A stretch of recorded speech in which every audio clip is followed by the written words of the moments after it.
It's time for a death battle! Rewritten. Kratos is spawned. It's made, and Kratos was joined at the bone with the Blades of Chaos, a set of chain swords, and basically a badass whirlwind of flame and steel out of it too. With Poseidon's trident and Icarus's wings, Kratos dominated both sea and sky. He also has a tendency to carry powerful severed heads, like Medusa's. And the claws of Hades could steal souls, even the soul of Hades himself. Neither Perseus or Hercules were a match for Kratos, nor was Helios, the sun god capable of moving stars and spreading light across the entire underworld. He fought Atlas, the Titan of Strength, who broke the load-bearing pillar of the universe. So Kratos forced him to hold up the cosmos on his own instead. And he could do it with just one hand, according to the novelization. Even his grandpappy Kronos failed to stop him. You know, the guy who overthrew the primordial that punched the universe into existence? Causing shockwaves that moved over a quadrillion times faster than light. A frankly incomprehensible feat. Then there's Daddy Zeus. Till Kratos drew perhaps his ultimate weapon, the Blade of Olympus. It can make tornadoes, lightning, force fields. Oh, and it can stab the hell out of you. It siphons godly energy and can pull enough to even kill Zeus, a Leviathan axe. Far from the whirling rage of the Blades of Chaos, the Leviathan axe was deliberate and mighty, said to rival Mjolnir itself. It's imbued with ice magic and a poison even the gods fear. It can be summoned to Kratos' hand from a distance, and it even shatters souls. Now he knew how to control his anger. Which is even more important than it sounds. Kratos' Spartan rage summons an inner strength with magical properties. He can even get so pissed off that he straight up heals himself. And Kratos wields plenty of new weapons and relics to channel his rage through. Like the Draupnir ring, which can summon a bunch of wind spears. They can absorb all types of energy and blast it back. He even has relics and magic that can warp space and slow down time. Naturally, he contested with the strongest of the Norse gods, including the god of thunder Thor, who was powerful enough to fight the fire giant Surtur and the world serpent Jormungandr at the same time. Oh, and that fire giant would be the cause of actual Ragnarok. Well, not exactly. Freyr, the rain god, held off Ragnarok for a considerable time on his own, and the sheer power of Ragnarok shook Yggdrasil down to its very root. According to Freya, the tree's very existence supports all of creation among its boughs. Every strand transcending time, transcending space. Everything comes back to the tree. In his quest to free the Norse world, Kratos reclaimed old weapons by reckoning with his past sins, even taking up the Blade of Olympus once again. He's like a walking superpower encyclopedia. He can fly, teleport, turn invisible and intangible, move things with his mind, make force fields, control the elements and the weather, and even stop time. Speaking of time, he can fly so fast, he literally breaks into other dimensions and smashes time as a concept. He can manipulate matter, shape-shifting his own body or transmuting other objects and people. He can even control and absorb your soul.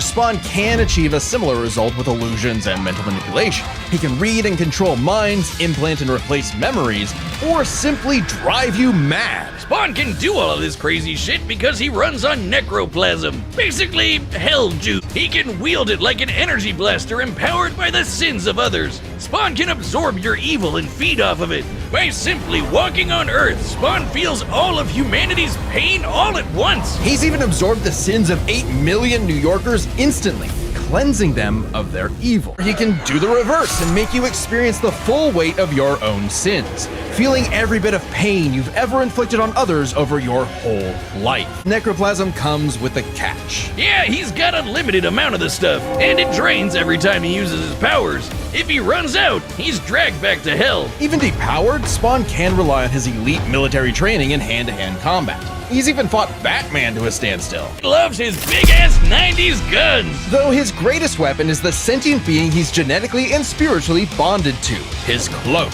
Letha of the 7th House of K. For good measure. K7 Letha is constantly evolving. It can act independently to defend Spawn with an infinite stream of chains, transform into weapons, or drain people of their power.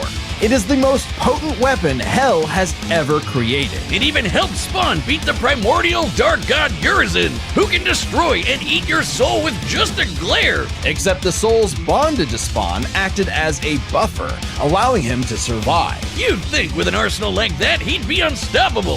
But Hellspawns have a weakness to holy weapons and can be killed permanently if decapitated by one. Though Spawn has managed to survive this in the past. No, Spawn's greatest weakness is his own stupidity. So Spawn fought this angel lady, Angela, had this dimensional lance that could wipe Hellspawn out of existence, and Spawn got it. But instead of, being cautious around a mysterious angel weapon that hurts him, he just had to push the big shiny button and activate it on himself. And so, Spawn was forever destroyed, until he reconfigured reality to undo his own inexistence. There we are, good as new. As King, Spawn is literally a part of Hell itself, gaining access to an unlimited pool of energy that increases 100-fold with every heartbeat. He's effectively omnipotent in there, and strong enough to challenge other Hell Lords like Mammon and Satan. He got so strong, the only thing left was to finally resolve the war between heaven and hell. Spawn became truly divine, capable of battling God and Satan in a stalemate for eternity that extinguished all life on Earth. And each of them are powerful enough to create and control infinitely sized universes. Spawn broke the stalemate by letting God and Satan destroy him, only for Gaia to separate the two from the reality they threatened. Then, just like that time with the lance, Spawn respawned and recreated the Earth.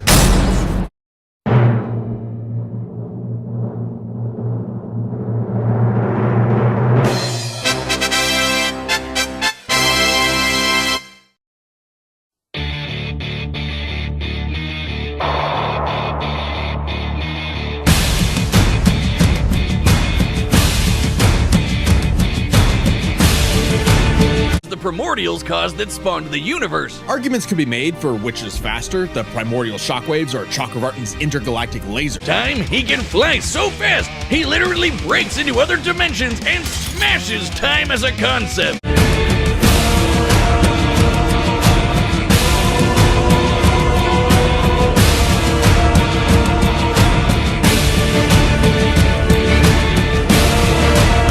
To Ragnarok shaking the roots of Yggdrasil. Ragnarok is obviously a bit of a different beast than Kratos, but what really matters is what Freyr did. Right, Freyr, a god comparable to Kratos, held back Ragnarok's power for a significant time. The universe's mass energy 9 million times over. Capable of battling God and Satan in a stalemate for eternity that extinguished all life on Earth. And each of them are powerful enough to create and control infinitely sized universes.